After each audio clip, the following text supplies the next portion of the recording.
Welcome, y'all. Welcome to another episode of the Southern Comfort Podcast. I'm your boy, Big Rig. Kevin Harris. And we're back for part 2 of, what we're going to call this? No. I don't know. Chilling with the African. Chilling with an African? No, we can do that. No. I don't know. We'll come up with something. We usually name these Brother Ebenezer. the night before they drop. Right. Yeah. Really? Yeah. We're very sophisticated process over here. So Okay. All right. But we're in the Spark Social Studios here in the ATL. So yeah, let's hop back into it, man. We got a lot of ground to cover. Yeah. So I think we left off on just kind of races from there, from the last time we talked about, and specifically we started working a lot more Caesar Mitchell, which was my first municipal race. So, but I think so in that, right? Like we talk about the races we worked. You came to me by way of my white son, Jake Orvis. Shout out to Jake. Who introduced us. I bless you with some Hillary signs during her 2016 presidential race, right? And listen, y'all, yard signs in rural parts of any state is currency, none other, right? Gold. Like, Yeah. because that is a way to show that you know someone, that is a way to show you can get things done. And really in campaigns is all about execution, right? Yeah. Everything is about execution. yeah. So now you and I'm back home after, doing a lot of traveling and just working on the road. And I'm doing actually my first municipal race. We won't get. I didn't know that. Yeah. It was my first actual, You went for like a while before you did a municipal race. Yeah. Wow. Yeah. It was either statewide or congressional or presidential. Yeah. It's a different beast. Yeah. It's definitely a different beast. Well, when you do a local race, I mean, those are the nastiest of nastiest races, right? Like, because everybody you're dealing with, especially if you're from the area, you are going to be opposing people that you consider friends. Some people you consider family, right? Like, lines will be drawn, and it's one of those. It's that level of races where like whispers can really kill you, right? Like when you're doing like larger races, you have to pay attention to things that are being said on social media just because of how fastly it can spread. But in a big national race, one little odd little story or thing that's like not really true isn't necessarily in and of itself going to sink the campaign. But in some of those local races, right? People whisper that you don't like puppies or something. Like it can actually stop you from winning. I think one thing for me too that was kind of interesting is at the time that I left, one of my, I would say, more prominent races in South Georgia, which is predominantly a white area. You have a huge African American community that's down there, and specifically in the district that we were in. But like leaving there and coming to one of the, if not the largest Black city in the United States, where, you have your giants in politics that are there, and everyone that's running, you're not running against like a white Republican that really doesn't care about your community. You're running against like other people, just as y'all said, grew up with you, probably went to the same high school and everything like that. Yeah. It was definitely different for me. It was definitely different. So, you and I, we're doing this race. There's some situations that arise on the campaign where I had to restructure a lot of it, and we had to actually build the apparatus from the ground up. We remember that. But then, things go on, and I get a call from Randall Woodfin over in Birmingham, and he says, I need some help on my race. Some things just need to be tightened up and cleaned up. And so you and I say, look, I'm going over to Birmingham to take care of some stuff. Won't you hop in the car and ride with me? right? And I think that's where you and I start to build on our relationship and our foundation, right? Like, this is your first time going out of state for a race. This is your first time going to uncharted territory, stuff you've never seen before.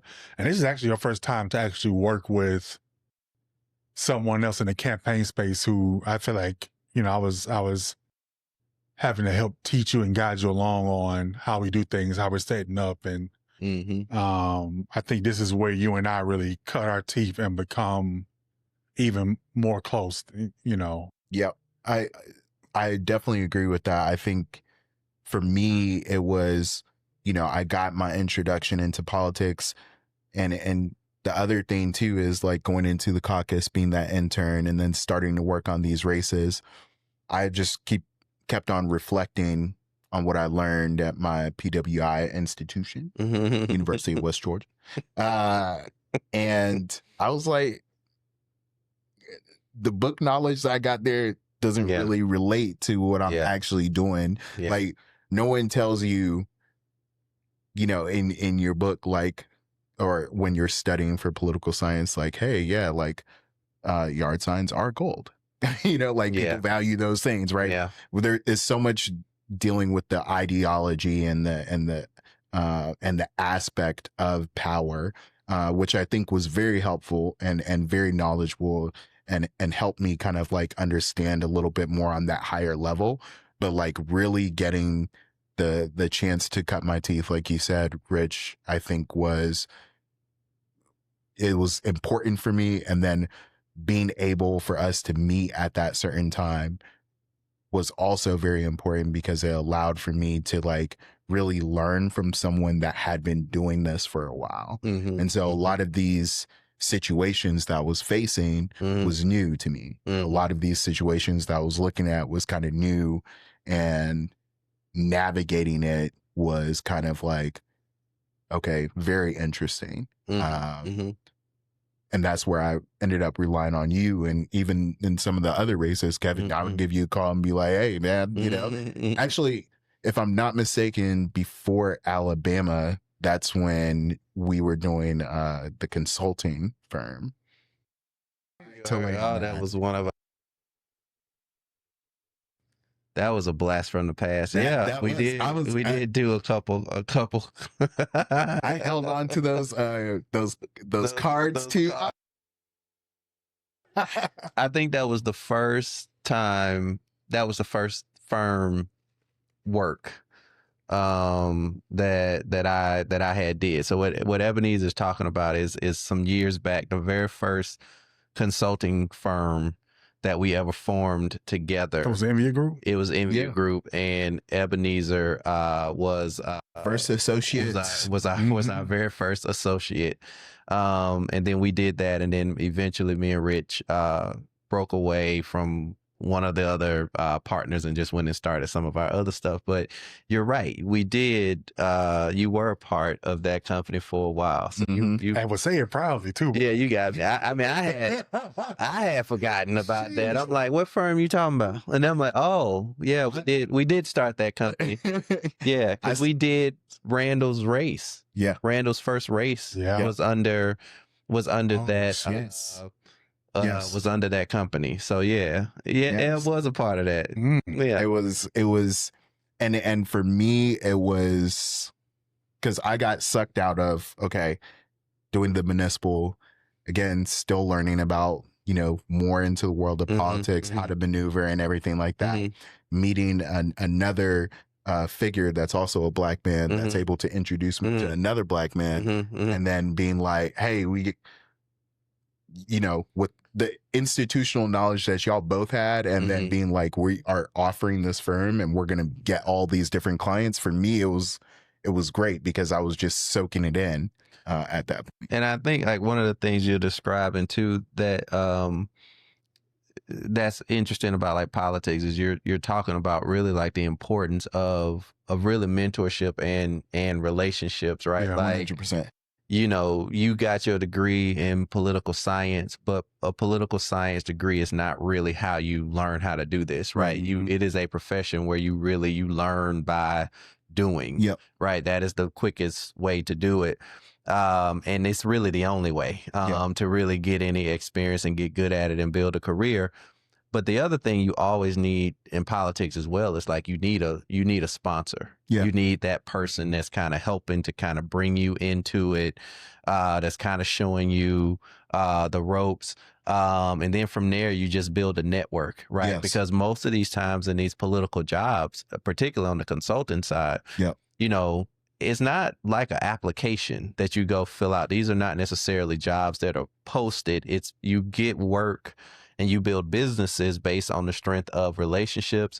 And what you find too, once you get into the consulting side of it, is a good chunk of your business. And I would argue for most firms, a majority of them, it's referrals. Yep. It's we saw something that you did, or I worked with so-and-so who connected me with you. We worked together on this last race. You know them from a different race. They're connecting us now.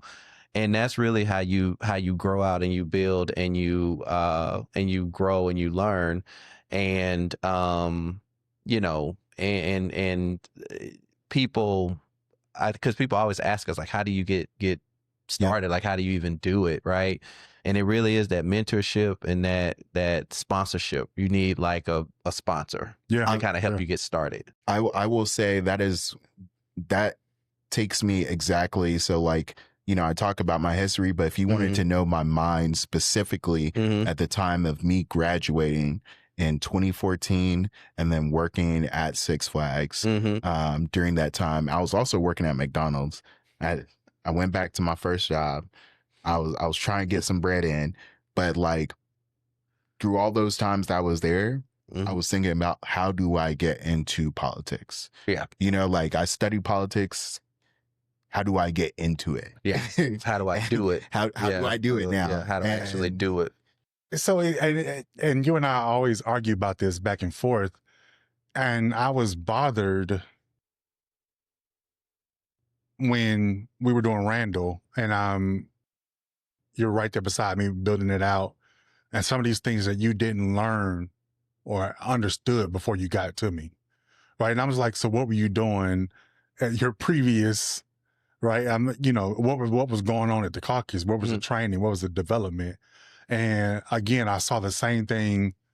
And luckily, I think Kevin and I grew up in a time where if you came under the Obama tree, you had some kind of training and development, right? And I think that's why we hold on to, that's why as Dems, we hold on to what Obama was able to do, because nobody has done it like that since. I think it was like our last big organizing effort. Like, yeah.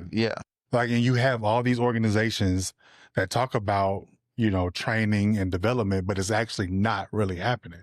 And so you get on these campaigns and you have, you know, kids who are organizers or kids who are doing these things, and they say, well, nobody understands what we're trying to do. Well, what are you fucking trying to do? Right? Like, learn the ropes first. And I'm all for you being a leader. I'm all for you being radical. I'm all for you pushing the envelope. But learn the basics first. Learn the fundamentals first. Learn and understand the terminology, why we do these things this way.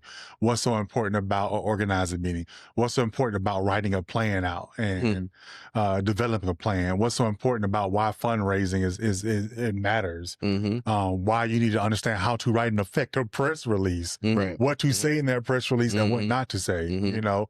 And even to me, understanding the new age of digital organizing, and then they try to introduce relational organizing, and right? Like, but at the end of that, you still need to learn the basics. And so with you and I think you had basically came out and was like, I don't know.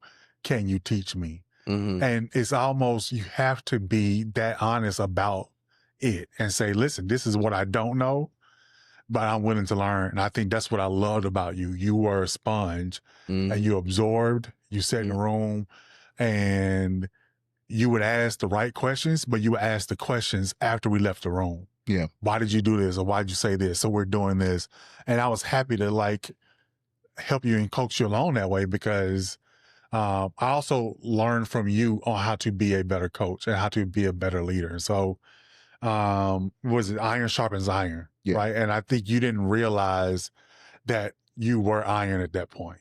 You know, I mean, I can remember conversations riding down 20, and I can tell you the exit where we were when I found out this man didn't own a suit, and he didn't. Wait, your daddy is a preacher. How you own a suit? Some suits, but they was a little outfitted a little differently. And then also I had the Goodwill suits. Yes, the Goodwill suits did help me out though. Okay, he didn't understand brown shoes, black shoes. He didn't understand blue suit. You know, when to wear what occasion. But that but these are things that are a big brother is supposed to teach you. Things that, you know, luckily, and I'm gonna say, I didn't learn this stuff until Morehouse, right? Like, well, this is gonna be crazy. I think I was in college before I tied a tie. Or no, my dad taught me how to tie tie. I knew how to tie, and I still low key ain't. Yeah. I'm not good at it. Oh yeah, I knew how to tie a tie. I will say, you know, shouting out, you know, the HBCUs, and one thing that I have seen from them is like the caliber of individuals that come from them, from those institutions. You could see that they have a something that was put into them, which I really appreciate. And I think that's something I continue to appreciate when looking at those organizations or sorry, those institutions. I will say that, you know, I'm thankful for the time when I did enter in, and the caucus giving me that start, because I did get at least a baseline. Right. I got a baseline, and there was formation. There was kind of like some type of avenue for me to get towards a certain step. And again, a certain way for me to be end up meeting you along that way as well too. You know, again, you were probably what, third, fourth connect. That was after, you know, meeting Jake. Me and Jake ended up being organizers with the Democratic Party of Georgia. You know, we were Region 1, shout out. It was me, him, and Hannah. But it was really, you know, that first baseline got me to that point to actually be able to meet him, and then for him being like, hey, here's my black dad, and then black dad being like, yeah, let's go to freaking Birmingham, you know. And it's like, okay, all right. And so like, but think about it, right? Did you think that the road would take you down these paths, right? Like what we did in Alabama with Randall was great, and by this time politics is your only job, right? Like you're not still no, politics was my putting only in a job. shift at Six Flags. I was not putting in a shift at Six Flags. I was cleared, like, and I also want to take the time to really just thank God, because honestly, all of it came through his plan as well too. For me to like say to my mom at that time, I don't know where my next paycheck is going to be. And I had just gotten an apartment in Atlanta. I had moved out of my parents' spot. I was like, I'm going to be in Atlanta. I'm going to be downtown. And obviously the rent was, it was lower than what it is now, but it was still coming up. I was about to say, you had downtown money. Yeah. Okay. But that was me putting in heavy hours at work. That's McDonald's, Six Flags. But I will say, you know, going into politics, I started, and then when the paycheck started coming, you know, it was great. Obviously, it's something I also enjoy doing, which I think is, you know, that's the thing that people talk about career, right? When you have your career, you won't work a day in your life. And some days it feels like work, but a lot of days it feels like you're doing something for the success of the world, and for me, my community as well too. But that's also where like that mentorship comes in too, because that's like the part that like you're not going to learn like in a political science place, is like how the actual finances of consulting and having like a career in politics works, right? Which is that you know, cash flow is like a real thing, right? Like a lot of times these are, you know, when the campaign's over, that's it, right? Yeah. So sometimes these are, jobs for a few months. Yep. And then that's it. And then you have to figure out how do you sustain yourself and get to your next thing. On the consulting side, right? We call it off year. So an off year is typically an odd year number. So like right now, 2025, we're in an off year. So that means that if you are a consulting firm, you tend to make less money because there are less races, there are less people running, there are less opportunities. And of the races that are out there, they tend to have smaller budgets. But you still have to forecast out, right, a business, right? So that means just about everybody's going to make less money this year than you're probably going to make next year, right? Right. So even now, there are clients, right, that we are signing that will have elections next year, right, that still need us now. We're still advising them and telling them what to do. Right. But for me, right, like as an example, all of the clients and people that I'm signing now, for the most part with 2026 race, none of that money will actually be in my account until 2027. Right. Right. And so how do you navigate that? How do you know what to do when that campaign's over and then you got to go find like your next one? Right. Those are reasons why like that mentorship is so important. And quite frankly, it's why folks of color have a hard time.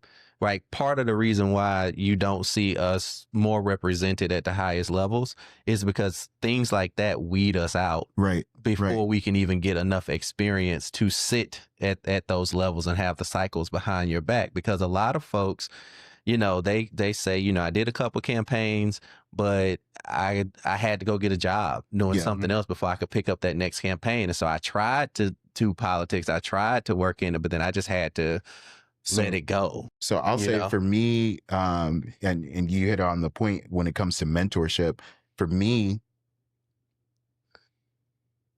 getting introduced to Richard as a Black man in that space at a senior level, I knew it could be possible. I didn't know how. And there's and to the mentorship, to the sponsorship, there's a lot of times that he had to sponsor me on meals. A lot of times he had to sponsor me on a whole bunch of stuff. And I think he'll probably tell you even better than me, but there was a lot of times I would ask him, there would be the question of like, hey, when will a paycheck come in? And he's like, don't even worry about it. Yeah. Now he put the factor of don't worry about it into me, which I think was great and awesome.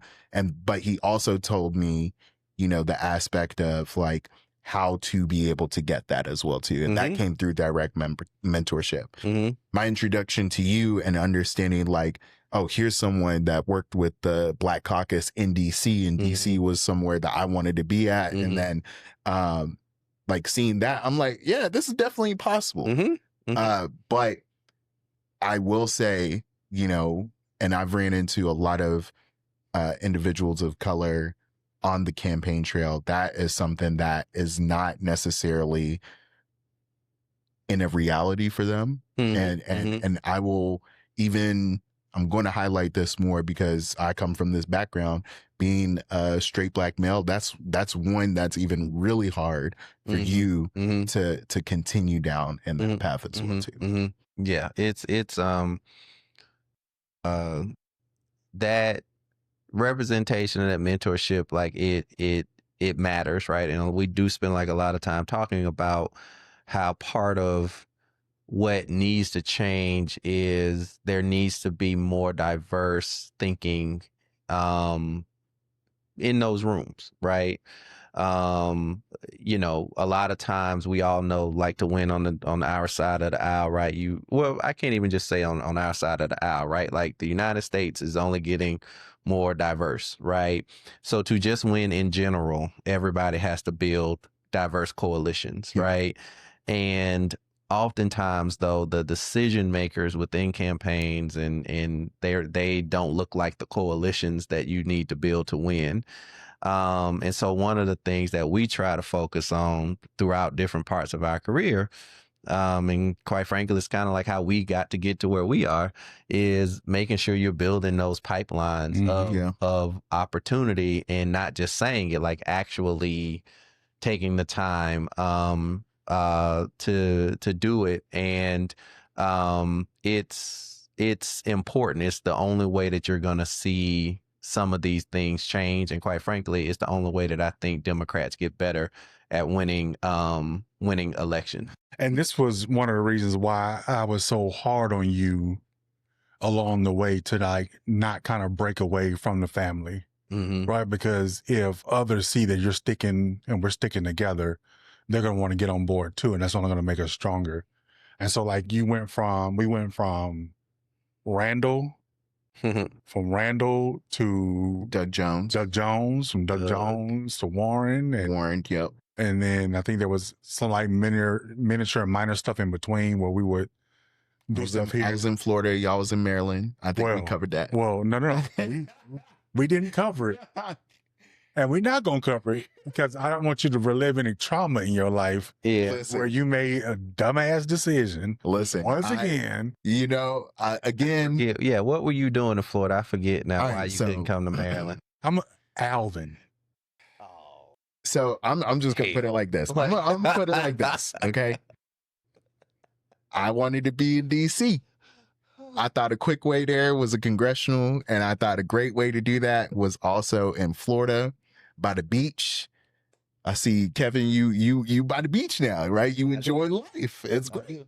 And so that's where I wanted to be at. And that reality did not really spin out the way that I wanted it to. So ended up in Alabama. Back again. Something I also had to broker for him. Right?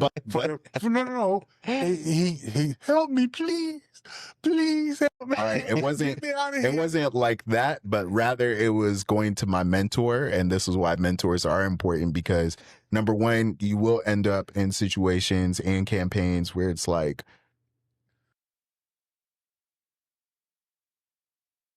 and sometimes you just gotta, I'm not referencing any campaign. I'm just saying that sometimes you will be in situations where it is horrible and you have to reach out to your mentor to make sure that they can get you through to the next. I was telling a buddy of mine this today is because I'm looking to GC somebody's race. And he was like, well, she's not going to win. And I was like, for us, it's not about that. For us, it's about taking the candidate from one starting point and to the end start. No, it's about the win. I was about to say, but no, that's not what I was about to say. I was about to say, I was talking to a buddy. It was me. I wasn't going. I use GIFs, memes. I was very clear. She ain't gonna win. I was talking to my buddy in Houston. Oh, okay. Yeah. This was after this conversation. This conversation was this morning. Oh, okay. Like literally this morning. He's still in it. This conversation was just, but I was like, it's not about that. At this point, her and I talked previously in the beginning before she started her race. Now that she's in her race and she realizes she should have went with me from the beginning, she's coming back to say, can you come help? Right now, yesterday's price is not today's price. So it's going to cost you more. But on top of that, for me now, is being able to take you from your polling at 3% to hopefully me getting you somewhere and ending in a better race so that I can say as a consultant, as a firm, I was able to do this. This is where my victory is. And so with you, I think in that it wasn't that I didn't want you to do the race. I wanted to put you in the best position to where we could show that you can take a candidate from point A to point B. Yeah. Right. And so I forgot that I even totally forgot you did Walt Maddox's race. Yeah. I was about to ask about it because we loved Walt because my grandma on my dad's side lived in Tuscaloosa, Alabama. So I would spend time there in the summers, and Walt Maddox was the mayor, not at the time when I was growing up, but like later. But he was like one of our glimmers of hope, and people had been really wanting him for a while to put together a statewide bid in a tough state, and he did. But you would have off the heels of Doug Jones that they could have gotten something going off of that. And that just, unfortunately, it never really caught because of the internal problems with the state party. We did still have, Yes. I'm glad that we did not end up with less votes. We still ended up with more votes, which is good. And I think that would have said another story. I do think like we still had those problems that we had to deal with and figure out. But also there was a huge kind of, it was that revolt that we also kind of saw from Obama being president and now Trump being president, where they were just like, oh, so y'all just gonna let Democrats just win up in here and everything like that. That's at least the, I would say, kind of like from the conversations that I derived from some of those folks. And I'll give a specific example. We pull up with our bus down to Mobile, Alabama. We've been doing some ads, we've been getting out, everything. And this guy walks up to me. He says, "Hey man, I like that guy. Is he Democrat or Republican though?" I said, he's a Democrat. Oh, I can't do that. Yeah. And I could tell this man was, he everything we were saying, he was about it. Yeah. It was just the fact that we had the label. And I'll just say one thing as well too at the end is, you know, I'm going to put it here first. Walt Maddox, if you want to run for president, you just let me know. Okay. Cause they got a governor's race. Well, he could look at that again too. But I will say Walt definitely has, he was great as a candidate, amazing as a person, as an individual, and going back to the point of Tuscaloosa, like that speaks testimony in itself. The fact of individuals that I talk to within the community that have stories that they can point to from him as well too. Yeah, and you talking about though, but what you highlight though is just one of the challenges about just like not just races in the South, but particularly in the South, but now we're seeing it nationally. It's like it gets to like our brand, right? Yep. Right? Like that dude couldn't like the individual, but I can't vote for him because he's attached to a brand. Yep. I can't even hear his individual ideas or see him as an individual candidate. And those are strong headwinds that are hard to overcome, especially in a lot of these southern states where we should be able to do better. But even with like Doug's race, right? Like a major factor for like how that race was won was the fact that he was a Democrat. They knew that was the brand, but it helped that we were running against Roy Moore. Yes. And don't this is the crazy part about it, right? A lot of Republicans just stayed home because it was a chance between you going to either vote for a pedophile or a Democrat. Yeah. And in their mind, the Democrat was just as bad as the pedophile. So I'm just not going to vote for either one of them. Yeah. Right. Like sometimes people will kind of like cross over just to make the larger point, right? That I don't always vote this way, but this is not a person that can hold office. The brand was so bad that between a pedophile and a Democrat, they couldn't reconcile that to just vote for the better person, the more decent person, because he's still a Democrat. Yeah. Also, in that we also, when we talk about branding, we had to brand him as, and in my mind, when you said that guy was asking, is he a Republican or a Democrat? We branded Doug as an Alabamian, right? Right. And that was, and that's what we had to classify him, where they tried to nationalize the race. We tried to keep national politics out of it and said this is a down home Southern Alabama race, and you know him. He is the guy you go to church with. He is the guy you can have a meal with. Yes. He is the guy you can watch Alabama football. I was about to say, roll Tide. Roll Tide. I think Roll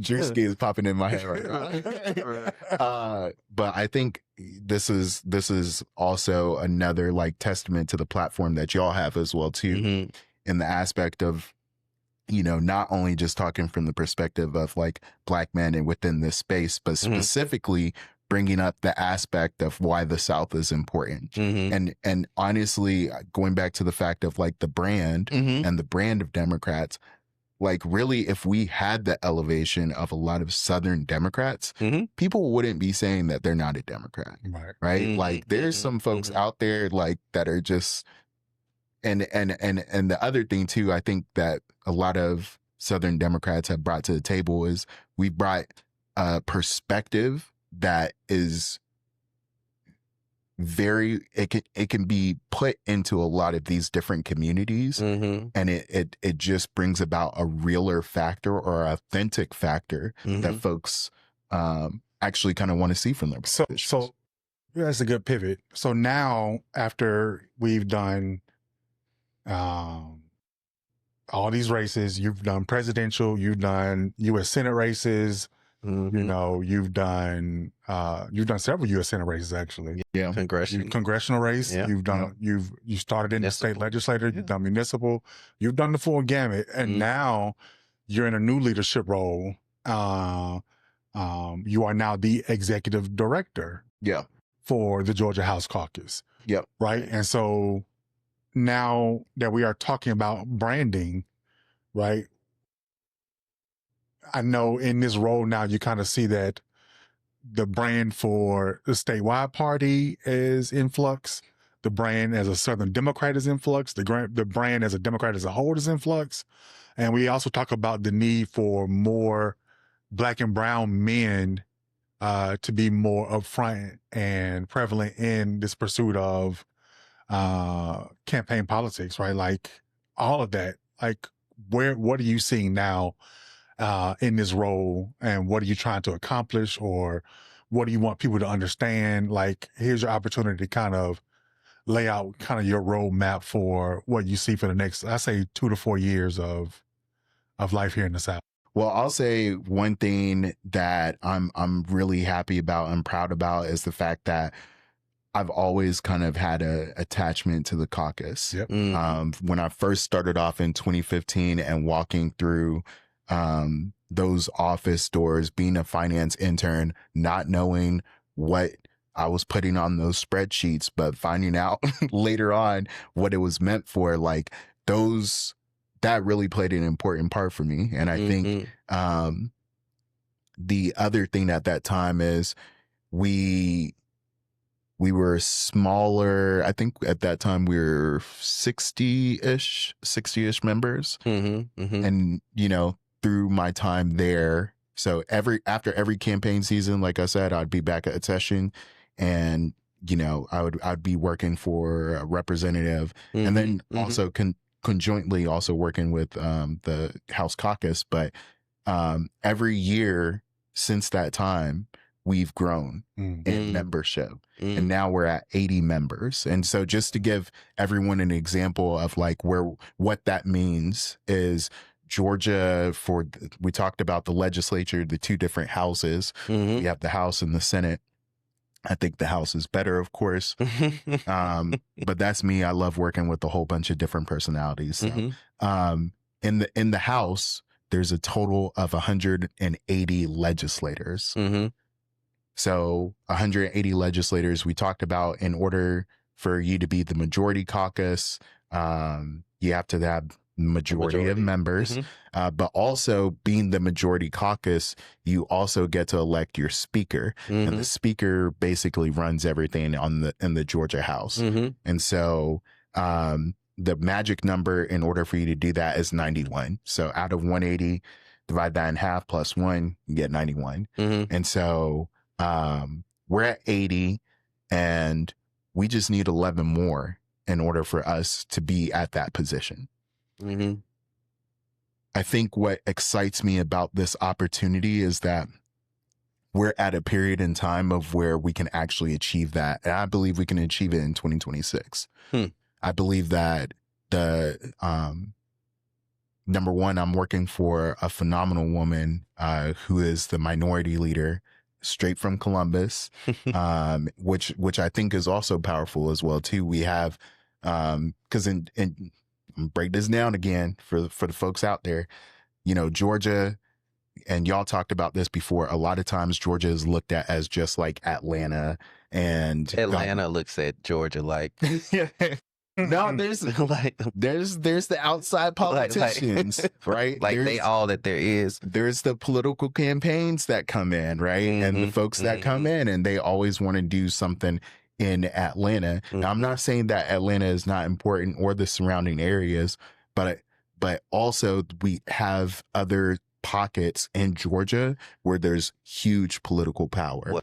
And it's significant what you're saying is because part of the reason that we win races and campaigns in Georgia now is because we used to run this strategy of forget the rest of the state, just run up the score in Atlanta, and that's how you win.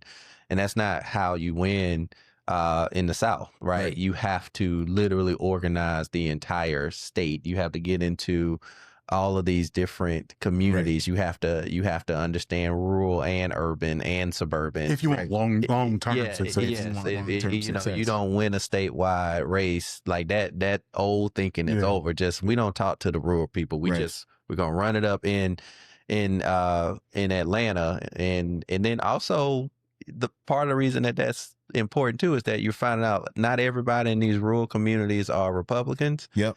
And not everybody in these urban communities are Democrats. Right.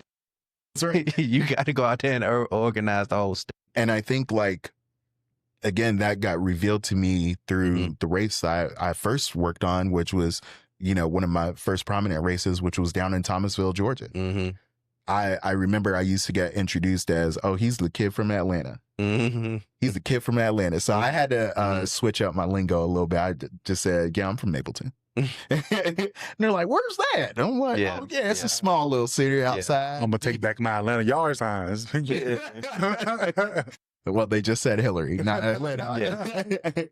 But no, you're 100% right. And I think, at this time and moment that we're in, having a leader that is not from the Atlanta area, and again, not putting shade on Atlanta, but rather I'm elevating the importance of how we have incorporated, someone that has, is from a different community and also a very important community as well too. Columbus was number 2 for the longest until I think Augusta took over. And so Columbus was right behind Atlanta as far as when it came to growth. And we also have, folks like, Spencer Fry out in Athens, and we're just not Atlanta. But, and I think like the other thing, the reason I keep on harping on that too, is Republicans like to make it as though, well, all the Democrats come from the inner cities and they're the ones that are going to try and mess up your government. And it's not like that. So, but it's funny because the greatest Georgia Dem came from rural Georgia, right? So it's like miss me with that bullshit. The only one to ever become president, right? So it's and actually around the Columbus area, So, I think you're faced with it's not a task, right? A good challenge, and as always, happy to lean in. And I'm glad that you're at the helm, right? Because you understand the importance of doing things the right way. One thing I always say is measure twice, cut once, right? And so, knowing that you are leading the House Caucus, knowing the love and passion you have for the legislator, right? I only did a couple years up there. Again, it's local politics. It becomes nasty. But you have the temperament for it, right? One of the reasons I appreciate having you by my side is because you always made sure that I stayed level-headed. And you would say this, but you prevented the big rich from going full big rich. On everything, because I can fuck some shit up. You gotta stop big rich a little. But say Rich is going Richard. I will turn that motherfucker up. But sometimes it's needed though. Sometimes it's needed. But no, I had you there. And those are one of the reasons why I had you next to me, because I know what I know. And I know what I don't know. But what I do know is I need someone that is going to be able to get me back to a level where I don't, enfuego this situation, Yeah. right? So your temperament is perfect for this because you don't let people get to you and you don't show it outwardly. Behind the scenes, you turn, he'll turn into Cuba Jr. from Morton the Hood. Stop punching that. But outwardly, like you're the perfect person for it, right? Like you know exactly what to say, how to say it, and I hope that people appreciate you being in this position. I hope that some of the new legislators that are coming in this next go round, I hope that some of the kids who had the opportunity to work under you realize that they have someone who is there to guide and help and support them. And that you're about inclusivity. You're about working together to get a project done. And we are going to pick up those 11 C's. 100%. And I want to just kind of harping on what you said a little bit too. The leader, she's been in there for 30 odd years. She's been through, actually, when we were in majority, she was there. She was still there. Yeah. And so she's seen it when it was good for Democrats. Yeah. She knows. And is she the dean? She's not the dean. No, No. Al is the dean. actually, it's a Republican. Southwest Georgia. His name, Gerald Green. Yeah, Dean Green. Yeah. Dean Green. Gerald Green. Albany. It's a long comment. I got a That's story. a white man. He white. Oh, but I'm just But saying he black. Gerald Green. He white, but Okay. in the All right. community down there, a lot of people he black. They're like, oh. Yeah. Okay. Cool. All right. Basically, he was a school teacher in that region for many years, and also his family has some history there. Actually, his district has been one of the toughest to flip. Yeah. Because of the fact of the inbuiltness and the roots that he has within that community. Yeah. But I wanted to harp in on one thing. The leader has mentioned this interesting fact, which again, from her many years of being there and the wisdom that she has, I think is very interesting. At this point in time of 80 members that the Democratic Caucus has, we were at the same level as the Republicans. The Republicans never gained 91 seats. They got a Republican governor, and 11 Democrats switched over. Wow. Including Gerald Green. Wow. Wow. 11 Democrats switched over to become Republicans. And that's how they've maintained the majority. And of course, messing with the maps now. And so to your point, as far as like where we see it and where I see the caucus going and how we can do it, I definitely see majority in our states.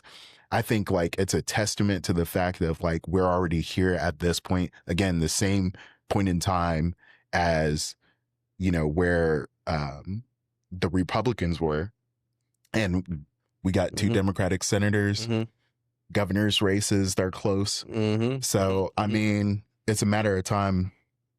No, it's definitely our time for us to be able to achieve it. And I think with the wisdom that we have from the leader and someone that has been through the process to also instill that mentorship and also instill the tidbits that she's learned during her time, I think that is going to overall help our caucus. And I'm trying to make sure to execute that to the best of my ability. Nice full circle moment for you. Yeah. Yeah. It's definitely a full circle moment, and I'm glad to be surrounded by individuals along the way that have just like, again, all of it has been interconnected, and even more is like when we were talking just now, I've seen more interconnectedness that's been here as well too. So well, nice. I'm ecstatic for this opportunity for you, for Leader Hughley.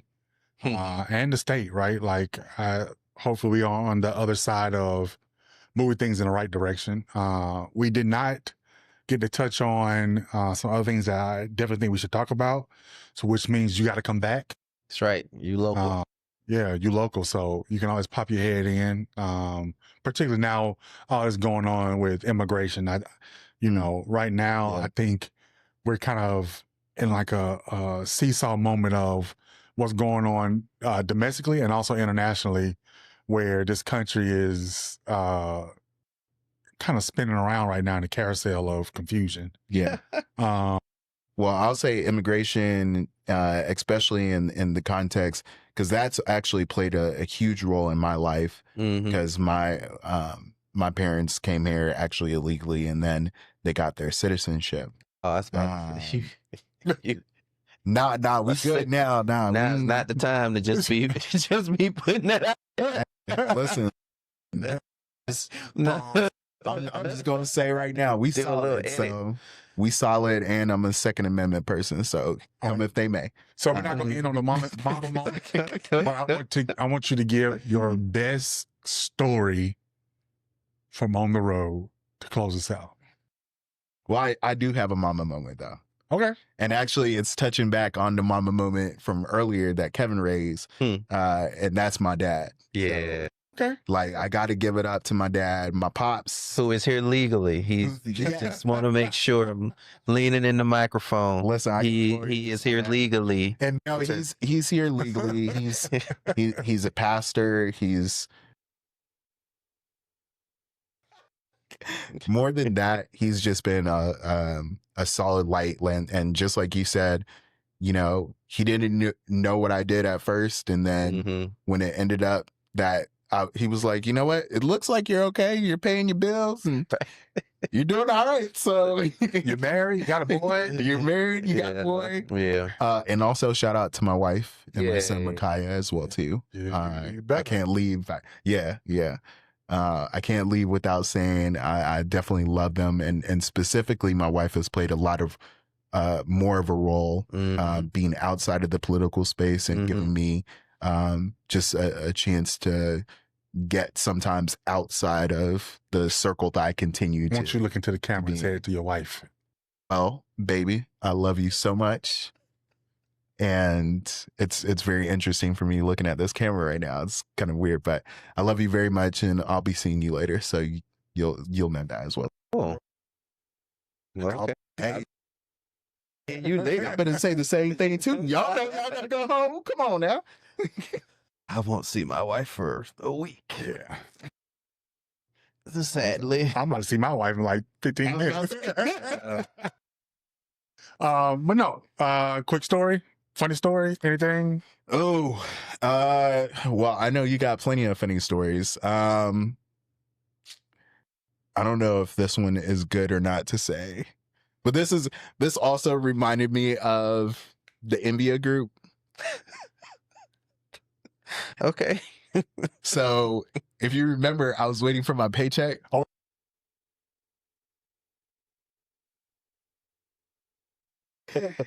I was waiting for my paycheck for the longest. Oh boy. And I think, so I got home afterwards, and that was the first time where like there was a law. Cause we had just finished his race, and then I didn't know what was next. And my mom and dad decided that they would go to Israel. And my mom got ordained in Israel. Shout out to her. But yeah, they decided to take a spontaneous trip to Israel. So there was no food at the house. There was nothing. I was left there with my thoughts for almost a week. And I think I have a video actually I made talking to myself during that time. I don't know if y'all think this, it was funny to me because I was sitting there. I just literally woke up, and then I think I kept on texting Rich. I was like, hey man, just let you know I'm kind of getting to that point. And I think whatever his name is had sent, he was like, yeah, it's in the mail, should be there. So I would check the mail every day and it wasn't there. And then we went to eventually it all worked out, but I will say, We like, had to drive during DC that to go time, get that shit. we did go to DC, but I was calling my mom every day. I didn't have no food at the house. I was making it work though, and Rich was like, "Don't worry, man, you're good." And then before you know it, I mean, the story kind of changed from there. And I say it as a funny moment, but I build off the fact of what we were talking about from before, where you don't know where your next paycheck is going to be. And I think there were some thoughts of like, well, why don't you just go to the McDonald's? Because I mean, the first job I had was down the road. I could have gone, been like, hey, let me get my old job back. But I feel like I made it so far to that point that I didn't want to do that. And I knew that I still had more of a career out there and more things to learn and more areas that I could move into. But yeah, Mamba requires sacrifice. Hey, yeah. All right, man. Appreciate your resilience, dedication. Yes. I appreciate y'all again, what y'all do. And yeah, that was definitely a full circle moment for us as well too. Yeah, man. Yeah, during that time. I'll tell you this one thing. Just call and tell you good night, man. Sweet dreams. Oh my goodness. I've had so many friends try to get me on that, and like I don't pick up the phone because I'm like, why would you call me? And I was like, nah, I know what this is. No. The video is very funny. The videos are hilarious. Video is very funny. Hilarious. Yeah. But yeah, man, this wraps up, our introduction to you guys to one Ebenezer. Appreciate y'all. Subscribe, catch us on YouTube, and follow us, please. Peace. I'm Ian Mableton.